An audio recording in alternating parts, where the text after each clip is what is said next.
राधे राधे। आज हम सुनेंगे कार्तिक मास के 19वां अध्याय की कथा। किया कार्तिक व्रत प्रथम, वो प्राणी था कौन।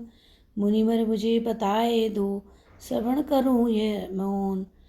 कार्तिक का जो इसने व्रत किया वह प्रथम प्राणी कौन था, इसके बारे में मुनिवर मुझे बताइए।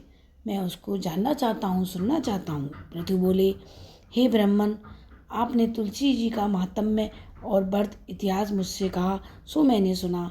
अब कार्तिक व्रत करने वाले पुरुष का फल और महात्म्य कहो। यह व्रत पहले किसने किया, ये वर्णन करो। नारद बोले, सहयाचल पर्वत पर करवीपुर में धर्म को जानने वाला धर्मदत्त नाम का ब्राह्मण था। यह सदा विष्णु का व्रत और पूजन करके द्वादशाक्षर मंत्र जपा करता और अतिथि सत्कार करता था। एक समय कार्तिक मास में एक पहर रात्रि रहने पर हरि के जागरण को भगवान के मंदिर में गया। भगवान के पूजन की सामग्री लेकर जाते हुए उस ब्राह्मण ने टेढ़ी दाढ़, लपलपाती जीभ, भीतर को धसे हुए लाल नेत्र, लंबे होठ, नंगी सूखी पतली हुंकार मारती एक राक्षसी को देखा। उसको देखकर वह कांप उठा। भय के मारे वह पूजा की सामग्री और जल से उसको मारने लगा। भगवान का स्मरण करते हुए तुलसी के जल से जो उसको मारा, सो वह उसके पाप नष्ट हो गए।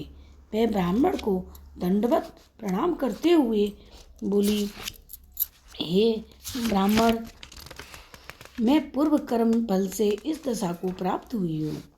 हे विप्रवर, अब उत्तम गति को कैसे प्राप्त हूँ। नारद जी बोले, विनती करती हुई उस कलह को देखकर और अति विस्मित होकर धर्मदत्त ब्राह्मण बोला, किस कर्म फल से यह तेरी दशा हुई है, वह सब हमसे विस्तार पूर्वक से कहो। कलह बोली, सौराष्ट्र नगर में एक भिक्षुक था। उसकी स्त्री कलह नामक अति कठोर स्वभाव वाली मैं हूँ। मैंने अपने स्वामी का कभी कल्याण नहीं विचारा और न कभी मीठे पदार्थ दिए। मैं उन्हें धोखा देती रही। मुझको हमेशा कलह ही प्यारा लगता था। यह बात जानकर पति ने दूसरे विवाह का विचार किया। इस पर मैंने विष खा लिया। यम की दूत मुझे बांध कर ले गई। यमराज ने मुझे देखकर चित्रगुप्त से पूछा, इसने क्या कर्म किया है, इसका सब जन्मपत्री देखकर बताओ।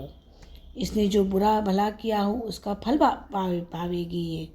कलहा बोली, चित्रगुप्त धमका कर मुझसे बोला, इसने कोई शुभ कर्म नहीं किया। स्वयं मेवा मिष्ठान खाती थी और पति को नहीं देती थी। इससे यह बगुल की योनि में अपनी ही विष्ठा को खाती रही। ये अपने पति से द्वेष करती थी। इससे ये विष्ठा खाने वाली सूकर योनि में रही। ये सदा पाक पात्र बटला आदि में भोजन करती थी। अपने बच्चों को खाने वाली बिल्ली हो। इसने अपने पति के ऊपर विष खाकर आत्मघात किया है, सो यह अति निंदित प्रेत योनि में रही। कलहा बोली, सो मैं 500 वर्ष तक मारवाड़ में प्रेत योनि में अपने कर्म से नित्य भूख प्यास से दुखी रही।